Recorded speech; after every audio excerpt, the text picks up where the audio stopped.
अला कुल्लि शैइन कदीर की शान की मालिक है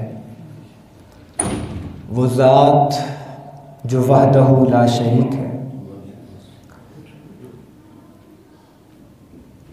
वो ज़ात जो किसी की भी मोहताज नहीं है और उसकी शान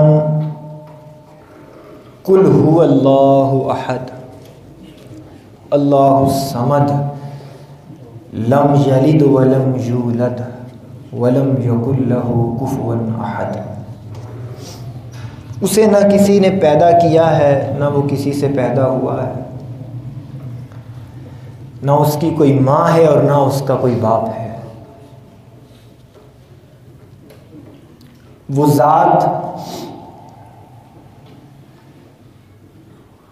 अकल के पैमानों से मावरा है,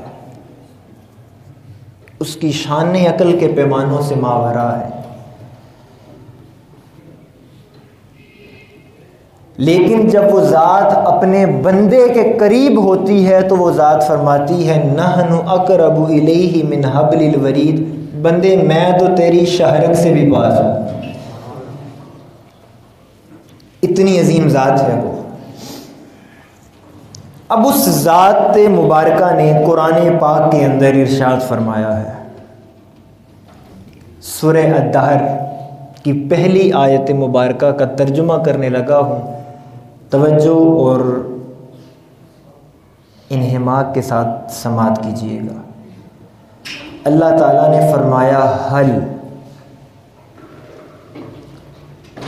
अता अलल इंसान हीनु मिन दहरी लम यकुन शैय्यम मज़कूरा, के इंसान के ऊपर एक ऐसा वक्त भी गुजरा है। क्या फरमाया? इंसान के ऊपर एक ऐसा वक्त भी गुजरा है जब वो काबिले जिक्र शै ना था। ये सूरह दहर है, कुरान पाक है और अल्लाह ताला फरमा रहे हैं हल अता अलल इंसानी हीनुम मिनद दहरि लम यकुन शैय्यम मज़कूरा, कि इंसान के ऊपर एक ऐसा वक्त भी गुजरा है जब ये शै मज़कूर ना था, जिक्र के काबिल ही नहीं था।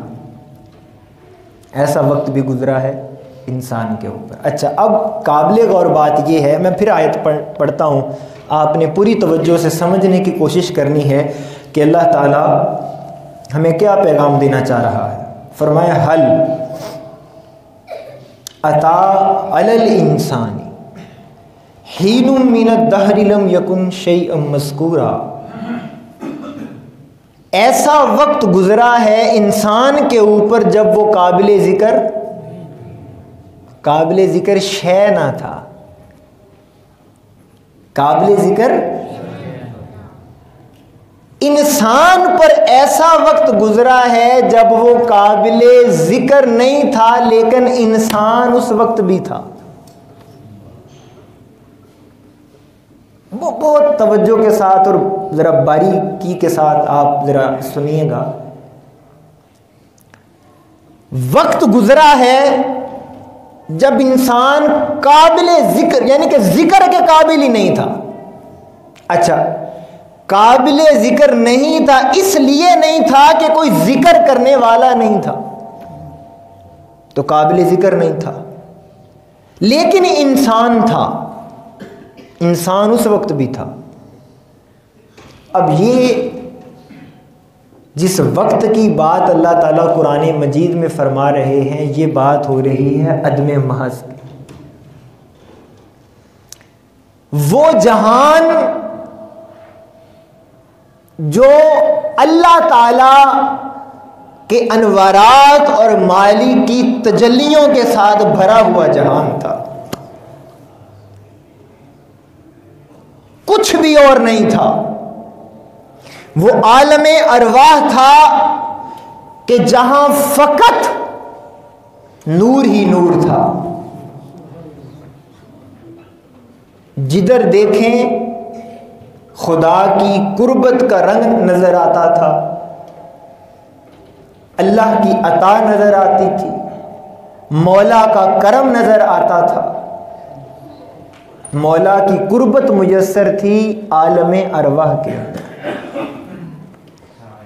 अब उस जहान की बात हो रही है।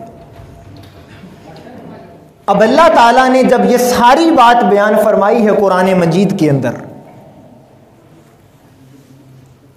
कि इंसान तो ऐसे जहान से भी वक्त गुजार कर आया है जहां अल्लाह की कुर्बत और अल्लाह के अनवार और उसकी तजल्लियात के सिवा इसने देखा कुछ नहीं था। इंसान पर एक ऐसा वक्त गुजरा है, ये हर इंसान एक ऐसा वक्त गुजार के आया है। अब क्या होता है? अब ये इंसान उस जहान से इस जहान में आता है।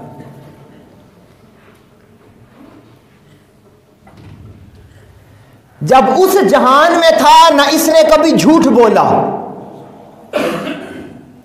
जब उस जहान में था ना इसने कभी किसी की गीबत की,